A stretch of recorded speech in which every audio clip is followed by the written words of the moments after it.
O capítulo 5 da disciplina de Geotecnia 1 trata da classificação MCT dos solos. Seja bem-vindo a mais uma videoaula.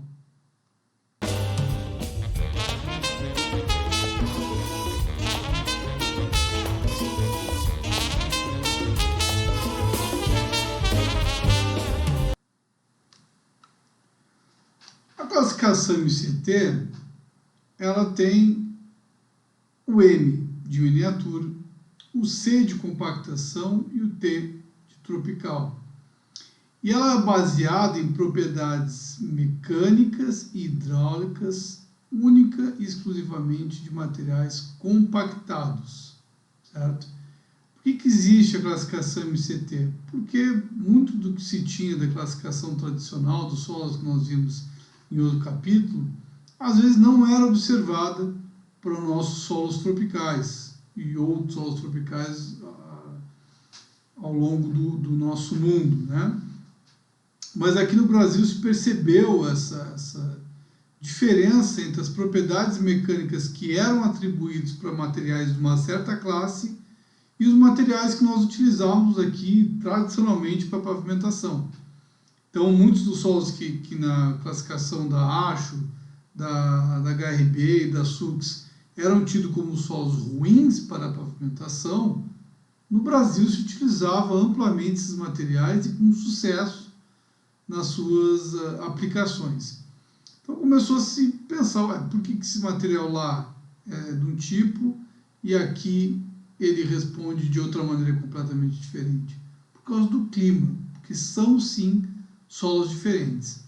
Então o Nogami e o Wiribor propuseram, através de um amplo banco de dados que ele tinha, da experiência com obras rodoviárias e compactação desses solos tropicais, uma nova classificação, aplicada diretamente para o comportamento desse material na condição compactada e na sua utilização aí, então, em obras de terra, em obras rodoviárias e etc. Tá? Então, a classificação deles foi dividida em dois grandes grupos. Um grupo de solo de comportamento laterítico e um grupo de solos com comportamento não laterítico. Então percebam, né, que o Nogami e o Wiribor, eles não estão dizendo que o solo é laterítico ou não laterítico.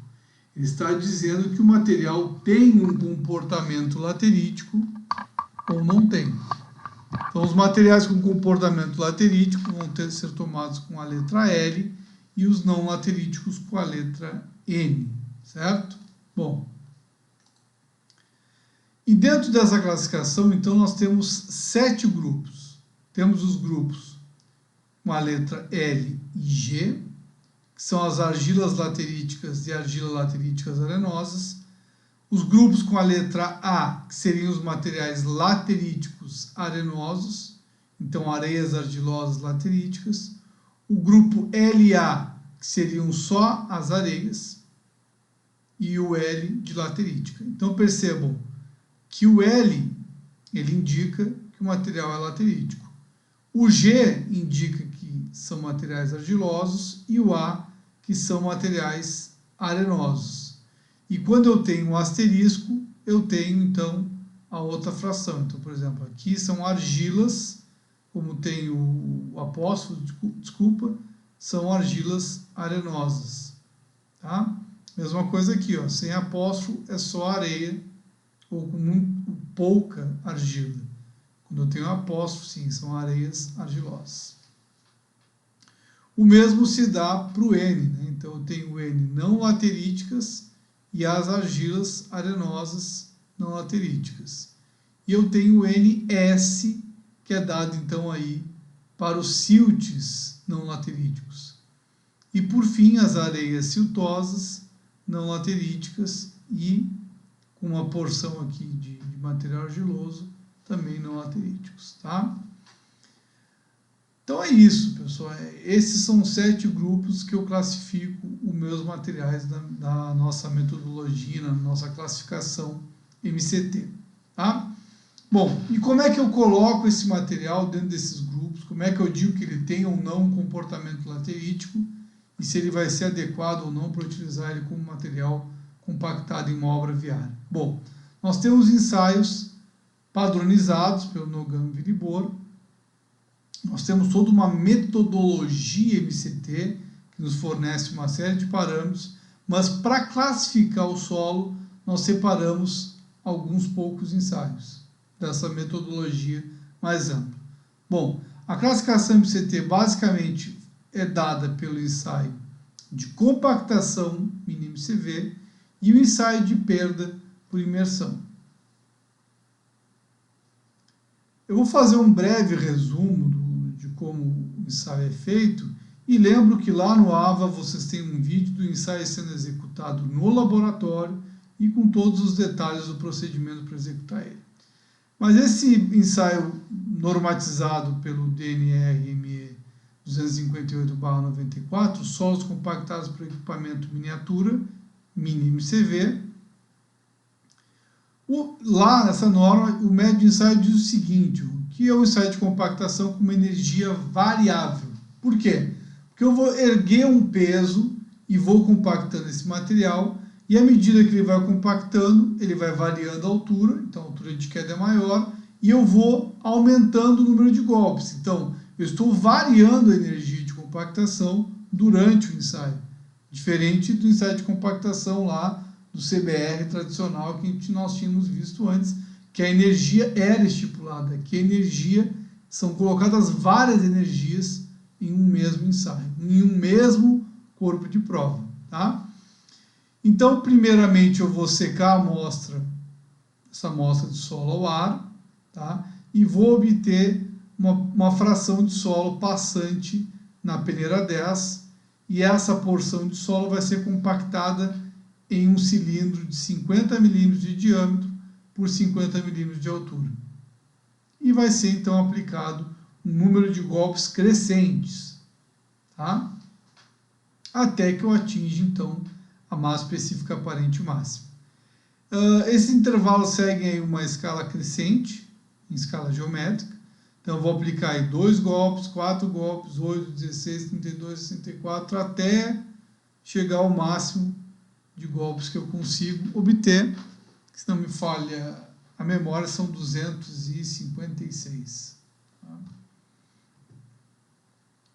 Bom, então eu vou, depois e vou avaliando, né, para cada golpe a altura que o CP está tendo, e após a conclusão do ensaio, que eu chegue no número máximo de golpes, eu vou ter aí uma altura relacionada a essa compactação, então uma densidade desse material, né? Porque com o peso e o volume, que eu vou tirar em função dessa altura, eu vou poder calcular o peso específico seco desse material.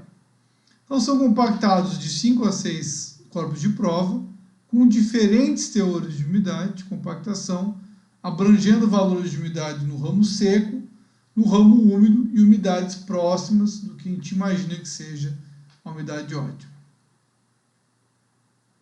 Bom, a primeira curva que a gente obtém é uma curva onde eu vou plotar para os 5 corpos de prova que eu ensaiei, com diferentes umidades. Então, cada curva dessa aqui tem as 5 umidades representadas.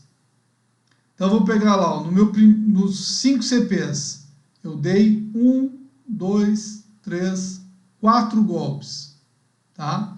Com 4 golpes, eu vou ter uma redução de altura. Essa redução de altura eu consigo calcular o volume do corpo de prova. Volume do corpo de prova em relação ao peso de massa seca, eu consigo tirar, então, a densidade desse material lá dentro do meu corpo de prova. Então, eu vou plotar aqui, ó, 4 golpes, qual era a minha densidade, 4 golpes, qual era a minha densidade. Então, eu observo, né, que quanto mais próximo da umidade ideal, mais denso, no ramo úmido e no ramo seco, menos denso. Para todas as curvas, né? Depois eu ploto uma segunda curva desses 5 ensaios, todos que, quando eu dei 6 golpes, qual era a altura e a respectiva densidade. Quando eu dei 8 golpes, 12 golpes, tá? Vocês perceberam que cada um dos 5 corpos de prova, eles vão ter essa sequência, 2, 4, 8, 12, 16, 24, Então, eu vou pegar e plotar em cada gráfico desse só os resultados de densidade para 4, só para 6, só para 8. O que me interessa daqui? Me interessa, na verdade, a curva onde eu ploto os valores de densidade para 12 golpes. Essa é a curva que é mais importante, que me interessa na classificação. Vocês percebam também, né, que diferente do número de golpes que eu dou e da umidade que eu tenho, todas as curvas no ramo úmido tendem a ter a mesma tendência de comportamento, tá? Assim como nós já tínhamos conversado lá em compactação. Bom, então eu preciso pegar a inclinação do ramo seco do meu material na curva de 12 golpes e essa inclinação vai me dar o parâmetro de linha. Então esse é um primeiro parâmetro importante para a classificação do solo, de linha. O de linha vai indicar para nós se o material é mais ou menos laterítico, ou se a tendência dele a ser laterítico, tendência de lateralização desse material. Ou seja, se o meu ramo seco é mais inclinado, eu vou ter uma tendência desse material ser laterítico. Menos inclinado, tem uma tendência a ser não laterítico. Tá? Então, esse é o nosso primeiro parâmetro D, que vai nos indicar se o material tem tendência a ser laterítico ou não. Então, a gente já vai matar praticamente uma letra da classificação nessa análise dessa curva. A segunda curva, um pouco mais complicada de se fazer, é a curva que indica a deformabilidade desse material, né? A curva de deformabilidade na classificação MCT. Eu vou plotar aqui um gráfico da variação de altura no eixo Y pelo número de golpes no eixo X. Tá? Bom, o que isso quer dizer? Que neste eixo Y, como é que eu vou plotar essa variação de altura? Não simplesmente o valor da altura que tem lá. Eu vou ter que plotar aqui, para cada golpe que eu dou, a diferença de altura para um valor correspondente a 4 vezes o número de golpes que eu estou fazendo. Complicado, né? Vamos pensar assim, ó. Se eu der 2 golpes, se eu estiver analisando aqui, ó, no meu gráfico, 2 golpes, essa altura que eu vou plotar aqui não é a altura correspondente a 2 golpes. É a altura correspondente, a diferença entre a altura que eu tenho em 2 golpes e a altura que eu tenho em 4 vezes 2, quando eu tenho 8 golpes. Essa é a diferença que eu vou plotar. Então, lembrando de novo, no meu eixo X eu botei 2 golpes. Então, a diferença de altura vai ser a altura que eu tinha com 2 golpes e a altura que eu tinha com 8 golpes. Essa é a diferença que eu vou plotar no eixo Y. Quando eu vim aqui para 4 golpes, qual é a altura do eixo Y que eu vou plotar? Então, eu vou pegar a altura quando eu tinha 4 golpes e a altura 4 vezes 4, 16 golpes. E eu pego a altura quando eu tenho 16 golpes. Então, a altura de 4 menos a altura de 16 é esse ponto que eu vou colocar lá junto com 4 golpes. E assim por diante. Eu vou fazer esse procedimento para cada umidade, para cada CP que eu analisei. Então, o primeiro CP eu vou fazer isso, o segundo CP eu vou fazer a mesma coisa e vou fazer isso para todos os 5 CPs que eu estou calculando. Tá? Bom,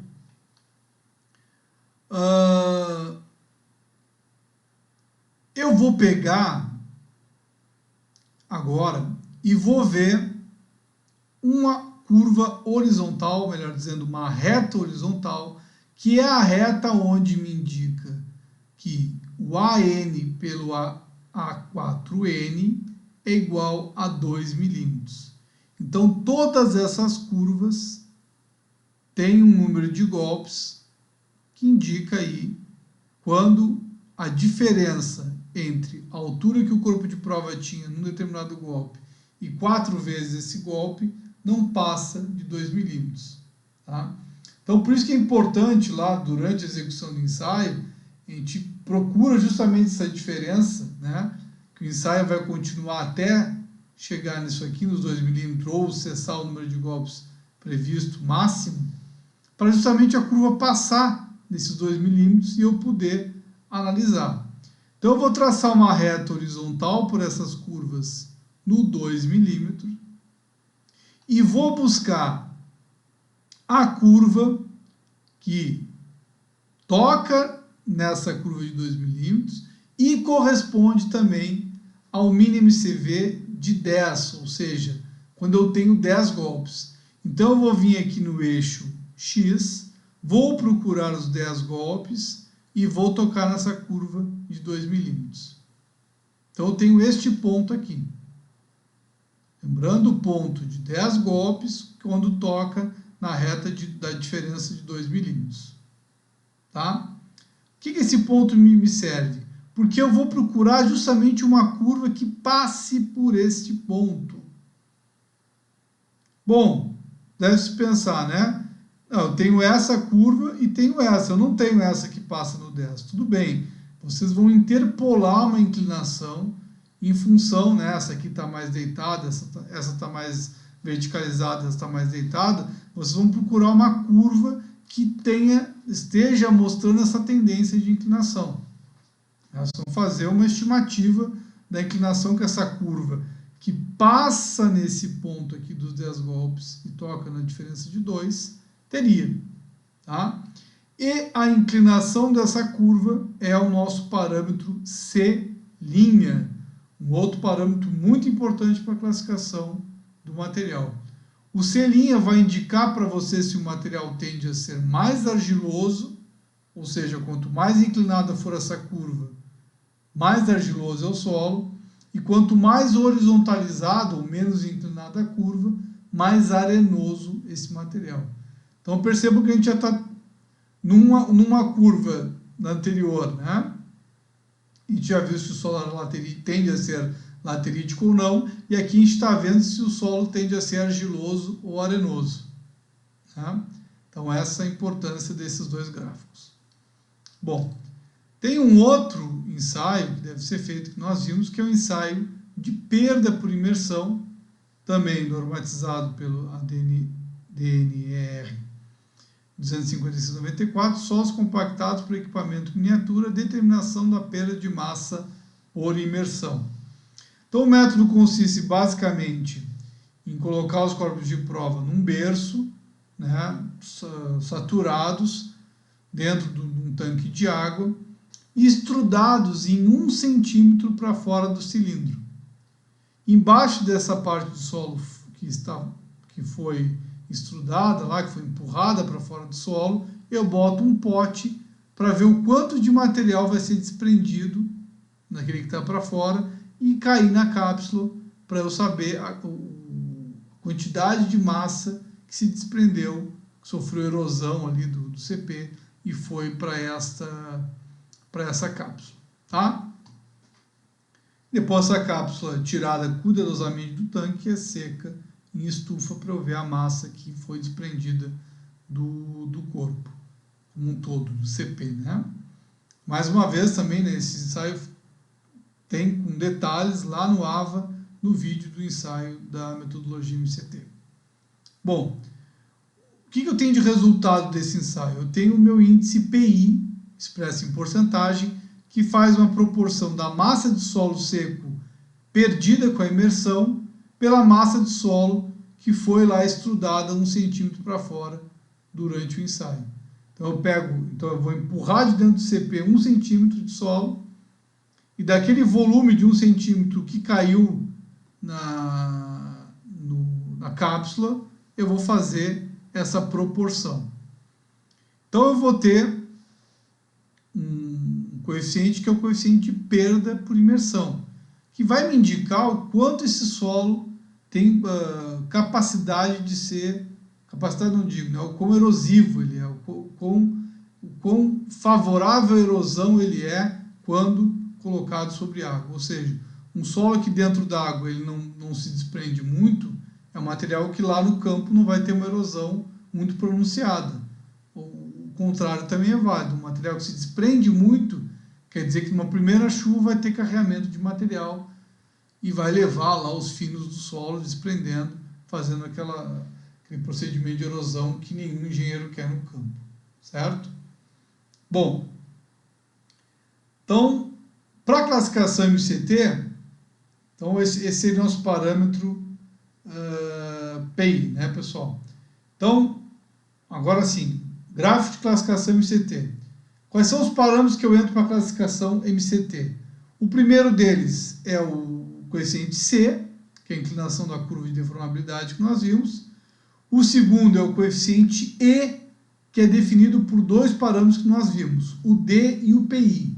Então, para calcular o E, eu vou fazer este cálculo, que é a raiz cúbica do PI, do ensaio de perda por imersão, divididos por 100, mais 20 divididos pelo D', que sai lá do gráfico de 12 golpes, a inclinação do gráfico de 12 golpes. Tá? Nós chamamos de curva de compactação. Bom, aí eu venho aqui para o meu gráfico de classificação, ele é separado nessas 7 zonas que vão me indicar que material ele é. Tá? Então eu percebo, por exemplo, ó, quanto maior o meu D', esse material, como nós vimos, ele é mais laterítico. Está aqui para baixo. Para baixo da curva, quando o meu material tem um D' alto. Se o meu D' é baixo, ele vai ser um material não laterítico. Por quê? Porque o D' ele está dentro do parâmetro PI. Ele está dividindo aqui, ó. Então, se ele for grande, o E' é pequeno. Se ele for alto, se ele for alto, o E' é pequeno. Se ele for pequeno, o E' é grande. É inversamente proporcional. Então, se o D é inversamente proporcional, quando o D é alto, o meu E vai ser baixo. E aí eu vou ficar com essa parte de baixo da curva, que indica um solos de comportamento laterítico. E o inverso também, quando o D' é pequeno, o E é alto, são solos não lateríticos. A mesma coisa o PI, só que o PI ele é diretamente proporcional ao E. Então, se a minha perda por imersão é alta, eu tenho materiais não lateríticos. E se eu tenho uma perda por imersão baixa, ou seja, um solo que não se desprende fácil, que ele fica grudadinho lá, naquele 1 centímetro, e não tem muita perda de massa, isso é típico dos solos lateríticos. Eles não têm um processo de erosão pronunciado lá no campo em chuvas. Então, quanto menor a minha perda de material, mais laterítico ele é. Então, como é diretamente proporcional, eu vou ter os materiais mais lateríticos com menor índice E. E aqui, ó, quanto o C e o C' que nós falamos que indica que esse material é argiloso ou arenoso, também, C' alto, eu vou estar vindo para a direita. Vai me indicar os materiais com argila. Um C' baixo vai me indicar, então, aqui os materiais mais arenosos e siltosos. Mais arenosos, né? Então, e as outras classificações vão, com apóstrofo ou não, vão acontecer em função da magnitude desses parâmetros. É isso, gente. É bem simples a classificação MCT. Tá? Os ensaios são mais difíceis do que a classificação propriamente dita. Então, aqui tem um resumo, né, para desenvolver. O ensaio mini-MCV vai dar as curvas de deformabilidade e de compactação. Deformabilidade é aquela que nós tiramos o C' e a de compactação que tiramos o D'. E a perda por imersão nos dará o PI, e o PI, juntamente com o D, nos dá o parâmetro E, que nos ajuda na classificação MCT do solo. Bom, Essa tabela aqui ela tem uma previsão de comportamento mecânico e hidráulico em função da classificação desse solo. Então, vocês podem ter uma ideia, né, de como esse material tem como comportamento compactado, como ele funciona de proteção para erosão, revestimento primário, só em função da sua classificação MCT. Tá? E aqui também como ele se relaciona com os grupos da SUX, da HRB, quais seriam as classes, né, os grupos equivalentes dessa classificação MCT a esses outros sistemas de classificação.